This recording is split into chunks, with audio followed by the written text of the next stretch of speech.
Hello, my friends. Welcome back to another episode of Stupid Criminal Files in Odd News. I am your host, Cameron Dole, and I've got a fresh batch of wild and wacky stories to share with you today. From bumbling burglars to bizarre crimes, and from weird news to just plain weird, we're going to dive into the strange and absurd side of life. So buckle up, get ready to laugh, shake your head, and wonder what some people were thinking or not thinking when they committed these ridiculous crimes. In this episode, we've got a string of bizarre incidents that are going to leave you scratching your head and asking, what were they thinking? So if you're ready to indulge in some stupid criminal antics and odd news, you're in the right place. Let's get this crazy train rolling and dive into the latest and greatest, or worst, of stupid criminal files and weird news. Oh, the snow and ice, bringing people together in a shared experience of misery and frustration. And what's more heartwarming than a story about a guy helping another guy get his car unstuck from the snow? It's like a beautiful, snowy fairy tale until it takes a dark and ridiculous turn. So our hero, a 32-year-old man in St. Louis, gets his car stuck in the snow while trying to get into a parking garage. Because, parking garages are notorious for their treacherous snow-covered entrances. Now, luckily, a good Samaritan in an SUV showed up and helped him get out. I mean, who doesn't love a good stranger in need story? But then, things took an unexpected turn. The same guy who helped him get out demanded the car keys. Because, that's exactly what you do after helping someone. You rob them. It's like the ultimate expression of gratitude. Thanks for getting my car unstuck, dude. Now, hand over your keys and wallet or I'll blow your head off. Now, the victim, understandably, gave up his car keys and ran off to call the cops, but here's the best part. The robber never actually took the car. It's still sitting in the garage, waiting for its owner to return. I mean, what kind of robber doesn't even bother to steal the car? It's like they were just trying to make a point. Hey, I helped you, and now I'm going to rob you. But I'm not actually going to take anything of value. Just thought I'd make your day a little more interesting. Now, the cops are still trying to track down the robber because, they want to give him a prize for most creative use of a gun in a robbery attempt. I mean, who needs to actually steal something when you can just pretend to rob someone and then leave the goods behind? It's like an all-new level of stupid. Now, in conclusion, if you ever get stuck in the snow and a good Samaritan shows up to help you, just remember, they might be a robber in disguise. So be sure to thank them profusely and then quickly call the cops and report them for attempted robbery. And if they don't actually take anything, just shrug and say, well, I guess that was just a weird snow day experience. Well, another one, as the new year has barely begun, already conspiracy theorists are out in full force, spreading their special brand of crazy like a virus. And this time, it's all about the mysterious fog that's been blanketing parts of the U.S., leaving a trail of flu-like symptoms and chemical smells in its wake. Because, it's not just fog, it's a government-sponsored bioweapon designed to control our minds and turn us all into sheep. I mean, come on, folks. A Florida resident claims to have felt sick after being outside in the fog for 10 whole minutes, and suddenly, it's a full-blown conspiracy. Within about an hour, I kept sneezing over and over for about 3 hours, and my eyes were really puffy, the unnamed Floridian claimed. Oh, the horror. I mean, I'm shocked that someone who spent 10 minutes outside in the fog might experience some minor respiratory issues. It's not like that's a common side effect of, say, being alive or anything, and of course the Daily Mail has to bring up Operation Sea Spray, a secret biological warfare experiment from 1950, because why not? It's not like it's a completely unrelated event that has no bearing on the current situation. I mean, who needs facts when you've got a good conspiracy theory to peddle, right?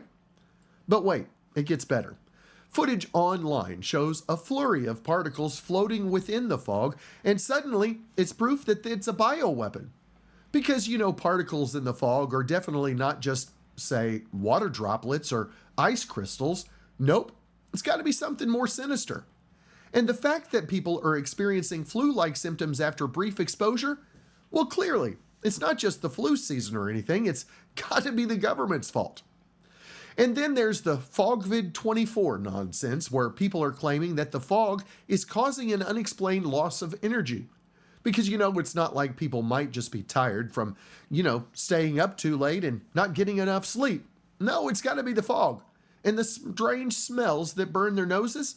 Well, clearly, it's not just the usual urban pollutants or anything. It's got to be the government dumping microbes on us. But you know what the best part is? The fact that there's a scientific explanation for why fog forms, and it has nothing to do with biological weapons. Fog is just a cloud of water droplets or ice crystals that form close to the Earth's surface, and it occurs when the air temperature reaches its dew point. But hey, who needs science when you've got a good conspiracy theory to cling to? And let's not forget the chemtrails nonsense, where a Kansas resident claims that they've seen massive amounts of chemtrails in her area preceding the onset of the fog, because chemtrails are definitely a real thing and not just a myth perpetuated by conspiracy theorists. I mean, who needs evidence when you've got a good story to tell? Now, in conclusion, the fog of stupidity has descended upon us, and it's time to grab our tinfoil hats and prepare for the impending doom that is clearly being perpetrated by our government. Or, we could just stick to the scientific explanation and not be idiots. It's your choice. In our next story, the classic "I'm the DUI tonight" defense, because that's exactly what you want to tell the police when they pull you over for swerving all over the road on New Year's Eve. It's like saying, "Hey, officer, I'm not just a drunk driver, I'm a drunk driver with a sense of humor and a complete lack of self-awareness." So this genius in South California got pulled over at 12:40 a.m. on New Year's Eve and proudly declares, "I was just dropping off my friend because I'm the DUI tonight." The officer, understandably confused, asked, "You're the DUI tonight?" And the guy responds, "Yes, sir." Because, that's a thing now. You can just declare yourself the DUI and expect everyone to be okay with it. But then the officer asked the million-dollar question, "Do you mean to say the DD?" "Ah, yes, the designated driver. The person who's supposed to be sober and responsible? Yeah, that guy. The one who's supposed to make sure everyone gets home safely, not the one who's going to end up in a ditch somewhere." Well then, the piece de resistance. The guy admits to drinking a beer and some champagne a couple hours earlier because, that's not enough to impair your judgment or affect your driving skills. I mean, who needs a breathalyzer when you've got a self-proclaimed DUI behind the wheel? Now, the police asked him if he knows his friend's number, and he says, quote, "Not off my heart." Ah, yes, because that's a thing now. You can't just say "not off my heart" and expect everyone to understand that you're too drunk to remember anything. Of course, the guy fails the field sobriety test multiple times because why wouldn't he? I mean, he's the DUI tonight after all. And then he gets arrested and booked for DUI. So I guess you could say he was telling the truth all along. He was, in fact, the DUI, just not in the way he thought he was. So to all you would-be designated drivers out there, take note. If you're going to volunteer to be the DD, make sure you actually abstain from alcohol. Otherwise, you might end up as the star of the next Stupid Criminal Files, and, well, until next time, just stay smart, stay classy, and don't be a dumbass. And finally, I've got a story that's just too wild to pass up. You know how sometimes you're just trying to do your job and then some creepy guy comes along and tries to make you an offer you can't refuse?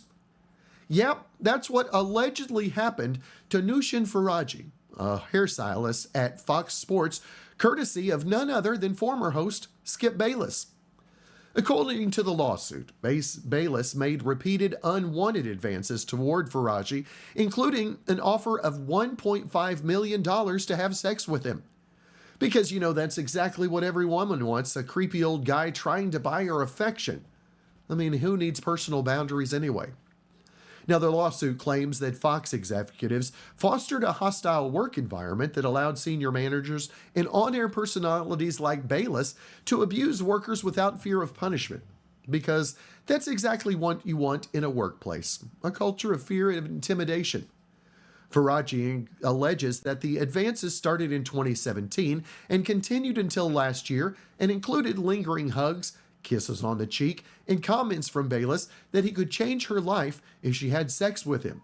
Yeah, because that's not creepy at all. But wait, it gets better. In 2021, Bayless allegedly offered Faraji $1.5 million for sex, and after she refused, he threatened her job. Because that's exactly what you do when someone says no to your creepy advances, you try to ruin their career. Now, the lawsuit also claims that Fox employees were not paid their full wages or overtime and seeks class action status on behalf of other workers who were allegedly impacted. Because who needs fair pay and safe work environment anyway? Now, Bayless's attorney, Jared Levine, didn't respond to requests for comment, and Fox Sports said they take the allegations seriously, but had no further comment given the pending lawsuit. Because that's exactly what you want to hear from a company. We take allegations of sexual harassment seriously, but we're not going to say anything else because we're scared of getting sued. Faraji, on the other hand, is speaking out and seeking justice. She claims that she was fired in 2024 based on fabricated reasons and that she initially remained quiet about her treatment at Fox because she was afraid of retaliation. So there you have it, the Skip Bayless scandal.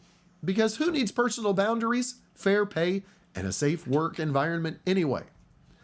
Thanks for watching, and don't forget to like, comment, and subscribe for more content. And if you're feeling generous, you can donate to us via PayPal, Venmo, and Cash App with links in the description. We appreciate your support, and we'll use it to bring you more wild and crazy stories like this one. So stay classy and don't be creepy like Skip Bayless, and get away with their bad behavior as well. Hope you guys have a great day. Talk to you soon.